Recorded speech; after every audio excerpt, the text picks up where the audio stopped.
Welcome to our recap of Sister Wives Season 8, Episode 4. John is sweating extra hard so he can cut weight for his wrestling team. I just make fun of you for wearing a sweatshirt in summer. The episode title is One More Woman in Kody's Life, which already annoys me right off the bat as a title because it frames that everything in the family is really about how it affects Kody. And I thought Kody's barely there because this is the episode where two people move out and in their place one person moves in. And it seems to be framed as how it affects Kody, but my thought is... Well, he's the only one that matters in this universe up to this point. Well, it changes at some point to Robin, but right now it's Kody only. Well, it's like, dude's never there. I don't know how much it's going to affect him that Annie moved into Christine's house when he is barely present. So, it starts off with Aspen and Mykelti moving out into their own apartment. It doesn't... Have they addressed where Mykelti's going? If they did address it, I didn't see it. I think we're missing 2 episodes, and I haven't been able to hunt them down on... I don't want to do another app just to... And then, of course, it's always split. They're like, yes, it's on Paramount Plus. No, it's not on Paramount Plus. But everything on Paramount Plus should be on Max. So why... If we have Max, why don't we have it?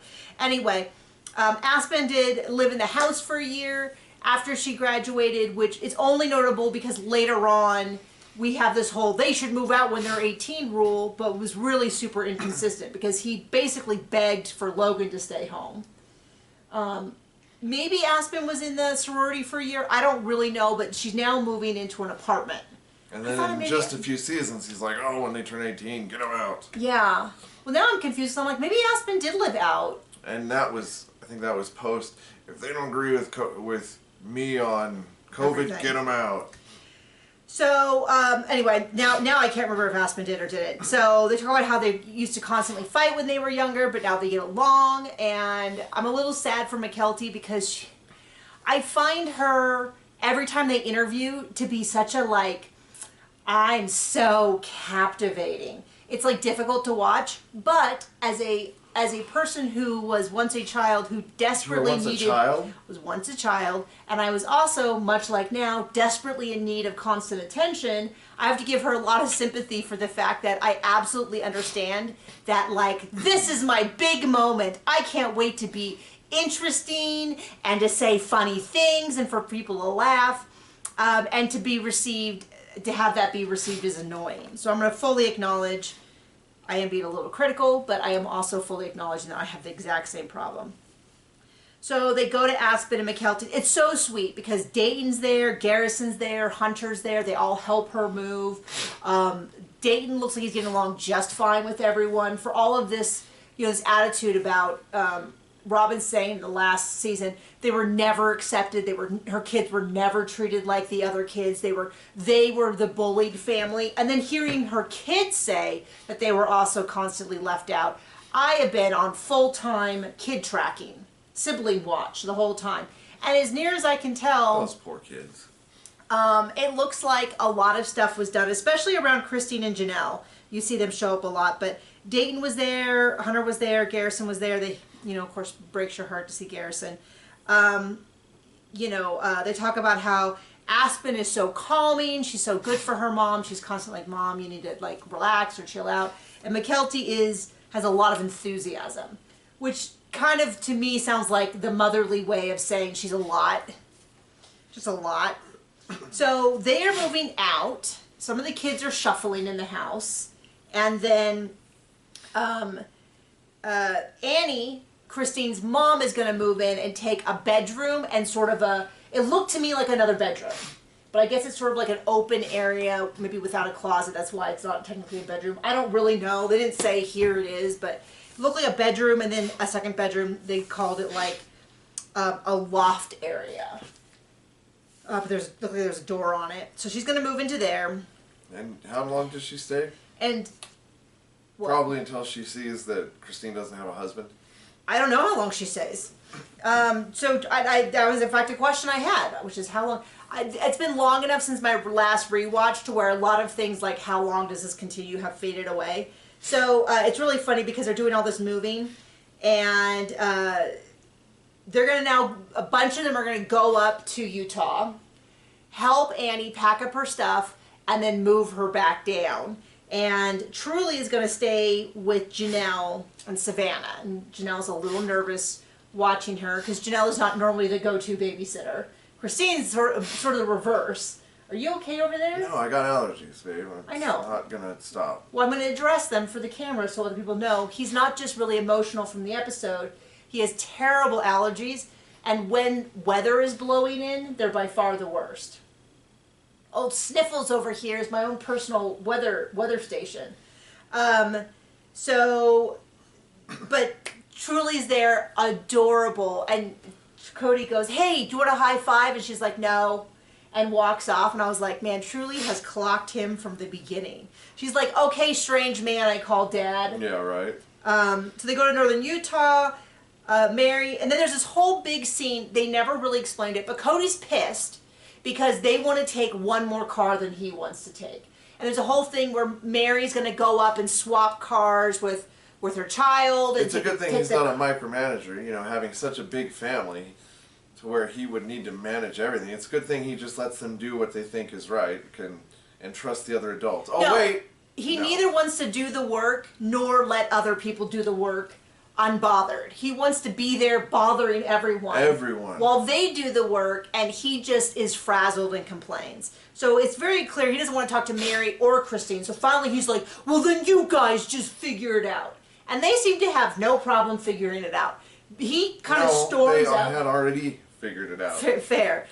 He kind of storms off, and Mary's like, I really think it's the right choice. And Christine's like, I also think it's the right choice. I know bringing an extra car can be a hassle, but we're always short of vehicles, and this way we have enough. And Mary's like, yes, I agree. And it's like, totally fine, but Kody never really articulated why he felt it was bad. I'm sure there was something to do with Robin. There's some reason why it was bad for Robin, and that's why he didn't want to do it. So they go up to northern Utah, and they start talking, and this is a big pivotal scene that gets mentioned all the time. So they're kind of spread out in these otherwise boring episodes, but this is where Christine says, it's really hard to have my mom move in because of why she's moving in. She's moving in to help with the kids. So Aspen and Mykelti are in college.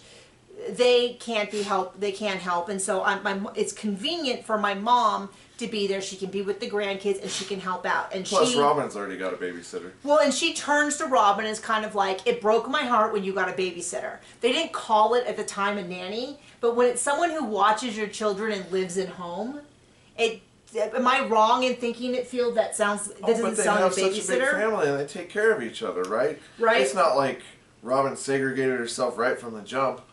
Yeah, and then so Robin does not mention that at one point her sister lived with her. She just talks about Mindy, and she goes, well, my niece Mindy is a teacher who wants to teach in Vegas, and so she's just living with us. Totally, like, underplays what is actually happening. And then doesn't say anything like, well, you can watch the kids, or let's make it. She just says that, and then she cries. Then everybody, okay, so the way it goes is... And then Robin pretends to cry. Poking herself in the eye. So what happens is, Christine says, why did you get a babysitter instead of asking? You know, it feels like you don't need me. It breaks my heart. And then they all explain all this stuff. And then they all kind of say, you know, like, maybe we're just in a different point of our lives. And then Robin starts to pretend to cry about how, well, you guys can't say that. I want to be part of it. And I thought, Christine just repeatedly said it breaks her heart. And I didn't see you take a lick of action. Like, if it's really that important to you, why don't we start making plans, or why don't we do this? And then, of course, they go into, well, we're all working, and we're all working at the same time. So we can't have this. And the same job that makes us no money. And I thought... Well, of course, my sarcastic remark was, well, at least they're making $5 million each, and it's worth the sacrifice.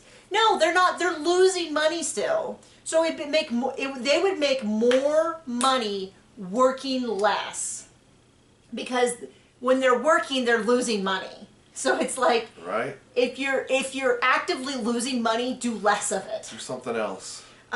You know, cut people free. If Christine wasn't doing this dumb business, she could watch her kids. Well, then that's when, it was after all that then Robin pretended to cry about how, well, you guys can't say it's over because I still want this. And it's like, well then, I mean, it's just so... No, you don't. No, well, I mean, yes, that is the short answer. You know you don't.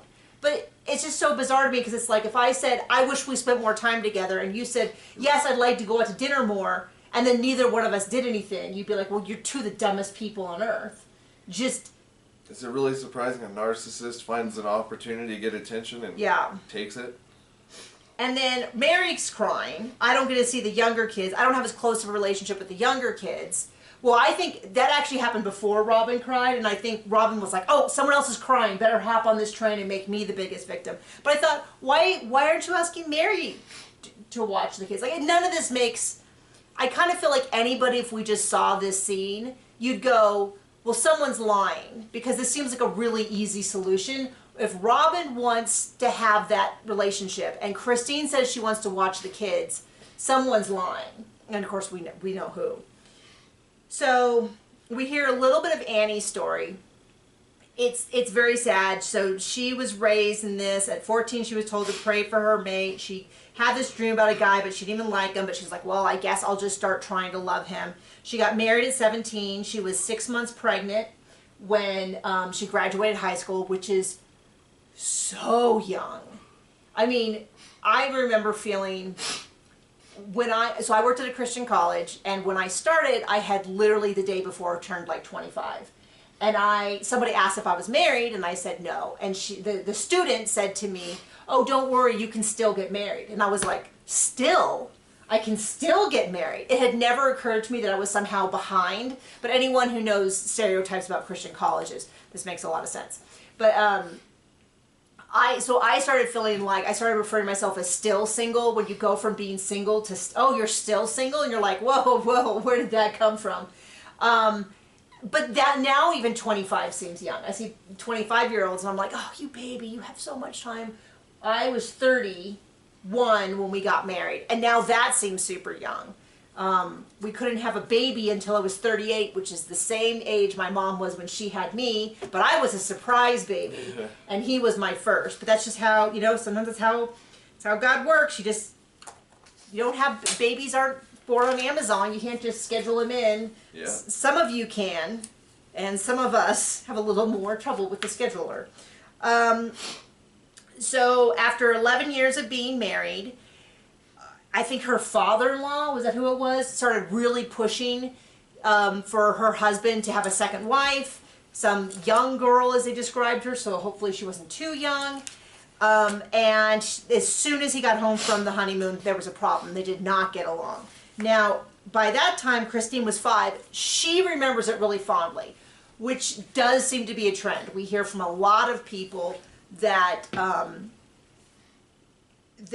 we hear from a lot of people who say it was a disaster, the other moms were terrible to them, all of that. But it's not also uncommon that even people who think about how great their childhood was under polygamy, those same exact mothers have a different story to tell. So it's not like there's happy families and unhappy families. It sounds like there's happy kids and unhappy parents. Maybe not the husband, but... and so at some point she was like, she left the faith, she left the family, and Annie left. Christine was still in high school at the time. The younger girls went with Annie when they left. At least one of the younger boys stayed, which we actually saw in season 18. They went and visited him, and his point of view of the family was not very positive, because he stayed, but his mother had left, and the father took on another wife, I believe. And it did not sound like it was a very supportive environment for him. Christine kind of went back and forth. There was this whole big section that did not, I think, it kind of made Kody and Christine look awful. Yeah.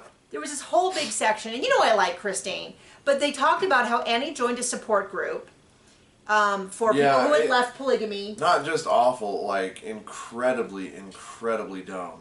So when Aspen was 5, so to give you an idea of how long ago this was, because Aspen's now like 19, 20, Annie started a support group for people who had left polygamy. Well, then this group got really into anti-polygamous stuff, so Christine cut off her mom. For 6 months, didn't speak to her. And then Janelle, who is Kody's biological mother, called Christine and said, you cannot cut off your mom. She's a good person. So Kody and Christine, and it sounds like not only cut her off, but moved from Utah to Wyoming. And so Christine and Christine and Kody went to go talk to Annie, and Annie's like, as soon as the group started to become anti-polygamous, I left. And I'm like, wait, so you guys cut her off without even knowing this? And she's like, I would never not support them. I would never not support the family. Whereas Christine was saying, we wouldn't let, we told her she could never see the kids again because they were going to steal our kids away. They were going to take away our kids. And I'm like... And John is saying, well, stupid is as stupid does. Well, they're... Pretty dang stupid. There must have been a lot of stuff left out, or... So a big part of how a lot of these places function is off of that fear tactic, which we see work. That fear button with Christine worked a lot when it came to like leaving, they're going to take away our kids, you're going to take all this away. You know where else it works? Every cult. Oh, okay. It's even a little successful. I was like, didn't know where you're going. Yeah, no, but that's, the outsiders don't understand us, they don't get us, they're all hateful, terrible people. If you go to them, they're going to take everything away from you. Right. But the way they explained the story definitely made it sound like they just... Idiots! Well, they even described themselves as, Cody's like, yeah, we overreacted and we were paranoid, but we had good reason to. And I was like, man, this story makes you guys look really bad. Yeah, and I'm sure there's no abuse in polygamous relationships, right? Yeah, so then we go back. They're all up there with Annie. They're moving stuff. Kody is like at 150. Right from the jump. I mean, you would really think... I thought this was going to be a huge disaster. Once they got moving, it was fine. But once they really again, should have left him home with a younger kid to babysit him. I know. I mean, he's just makes every situation worse. He is... And even Annie was like... Oh, I just spit really bad. Even Annie was like, he came in, he was so flustered, he was really upset, blah, blah, blah. They, of course, have Mary once again. I was like, just put Mary in charge of it, because she's like such the moving lady. Of course, it sounds like they moved a bajillion times. And at some point, they're moving something, and Robin's like, well, my mom's really jealous. And they're like, what? And they're like, yeah, she wants to move in, too. She wants to know why she didn't get to move in. And I told her, Mom, you still have Dad. You have a house. You have, But what she should have said is, I already got a babysitter. You're not needed. Well, what she should have said is, don't worry, we'll get them in the end. We'll steal all their money. So, yeah, so that's it. So we'll see how that goes. Other than the big section where Christine calls Robin to task, I was kind of surprised that Robin wasn't more defensive during that. They must have gotten permission ahead of time from Robin to discuss it. Right. Because I kind of was surprised she wasn't like, what? No, I don't know what you're talking about, like that kind of thing. But notice they didn't mention anything. They just talked about Mindy. They didn't mention the fact that her sister also lived with her for a long period of time. And she definitely played it as though Mindy is there working and just occasionally helps out, which is not the indication that I had Which is gotten. why she wasn't there helping to move. Oh, wait, she was. Yeah. So anyway, she was? Yeah. I didn't even see her in the background. Yeah. So anyway, thank you so much for joining us, and we're going to go cool down. Thank you. Bye.